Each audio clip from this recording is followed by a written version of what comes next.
21st July 1964 by Daryl Lim. Prelude, The Soap Eater. Traceless the waves travel, though with loss, caught in the concrete's dense phalanx, thinned by glass, shaved by steel. What is scrambled is then unscrambled, assembled into the purest uncut stuff of story. Deals were made in Hong Kong and Taiwan. The high-grade Korean stuff costs a lot more. We've bought them all for him, these flashing streams, and on this windless afternoon he sits, imbibes, and thirsts for more. More last wills and unexpected emendations, scumbag lawyers, scheming in-laws, betrayal, subterfuge, heroines doing ever good, shouting, and love. More forms of love than Plato had ever dared to dream. The corridor my spyglass, I watch him watching. His skin like crumpled wax paper, creased and flecking. A labourer's brown, except where splotched black. Tight singlet grips a belly full of hardship and salt. His black leather belt is beyond fashion. His irises pinball, chasing scenes. And I'm beginning to fear that so thickly do the stories lard his mind that one day he might forget his own. 1. The sludge river, sluggish in the sun, thickens, semi-solid with carcasses, fish, chicken, and sometimes pig. Some days it spits and expels bone, uncannily human. Then, even the impious stroke their talismans. The monks light joss to dispel the gathering doom. But the rot and sulphur linger, brining and aging things before their time. 2. The future belongs to crowds, as it always has, and the crowd is made ever one through the voice, delivered in skeins of rasping silver.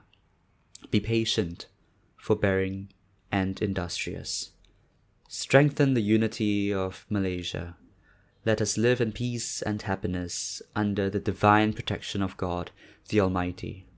Now bear the name of the Prophet with pride. God is great. 3. After a breakfast of rice, lengthened with water and spiked with salt, he holds his firstborn above the stench like an idol, bald, grinning, loose-bellied, a baby Ahad. She sniffs, unimpressed with her inheritance.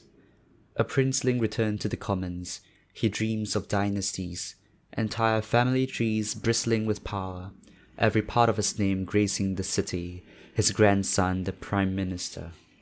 But for now, coins clink in his pocket, and he will go to the city of fire to buy sweets for his child, bearer of too many hopes, and some eggs for his beloved. 4. Lost names and ghost streets the city breeds.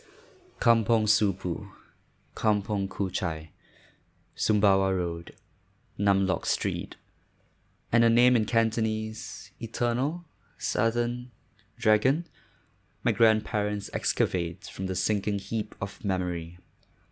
I am unable to find it anywhere in the records. 5. Sabotage bid on Merdeka Bridge. The wrong date. A flawed fuse. Hut sept wiped by fear. An ill wind.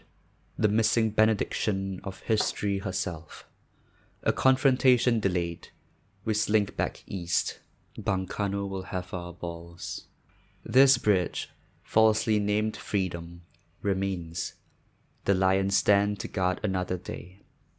We'll be back, have no doubt, to blow apart this faithless, feigned state. But today will just be another day in this island's diminishing annals. 6. We complain about the haze, but even then we breathe in smoke and more. Now, the spent fire, exhausted, grumpily clogging our lungs, a lingering scratchy shroud over the city. Then, yes, thick black soot, but also mothballs, rotting eggs, night soil, decaying flesh, the dung-scented promise of fresh meat. Nothing like our present homeopathy of smell.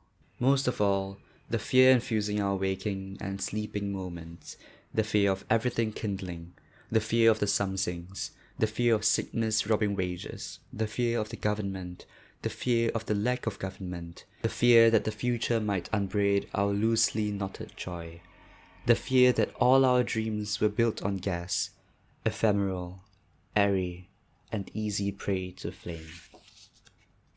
7.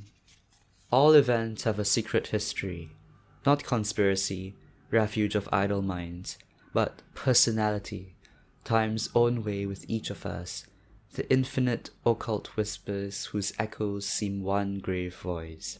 Thus, what he really remembers of that day is the slow knotting of his calves, the abyss in his belly, the weight of a weeping future on his clavicle, and his gasping prayer to Guan Yin, who listens to the world's cries. Not who was fighting, and why, even the historians demur, not what happened after, not the sequence from there to separation and the Prime Minister's tears, just the running, the foul wind lacerating his ears, the future melding into the general smoke.